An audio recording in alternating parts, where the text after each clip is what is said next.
11 জনের একটি ক্রিকেট টিমের ক্যাপ্টেনের বয়স 33 বছর ও উইকেট রক্ষক তার থেকে 3 বছরের বড়। তাহলে দেখো একজনের 33 বছর আর এর হচ্ছে 36 বছর।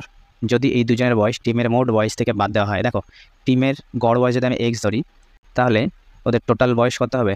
11x। এর থেকে আমি বাদ দিচ্ছি কত? 36 আর 33 মানে কত? 69।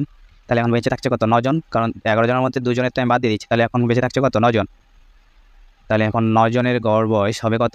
অবশিষ্ট টিমের গড় বয়স মোট টিমের গড় বয়স থেকে 1 বছর কম। আমি ধরে নিচ্ছি মোট টিমের গড় বয়স হচ্ছে x, তাহলে এখন বয়স হচ্ছে ওদের x - 1। তাহলে দেখো 11x - 69, এটা এদিকে মাল্টিপ্লাই করে দাও, তাহলে 9x - 9 এই 9xটা এদিকে যখন আসবে তখন 11x থেকে -9x হবে কত হবে? 2x। আর এটা ওদিকে গেলে কত হবে? 69 থেকে 9 বাদ দিলে কত? এটা ওদিকে গেলে তো প্লাস হয়ে যাবে 69, আর এটা -9, তাহলে 69 - 9 হচ্ছে তোমার 60, তাহলে x হয়ে যাবে 30। তাহলে অপশান ডি হচ্ছে আমার কারেক্ট আনসার।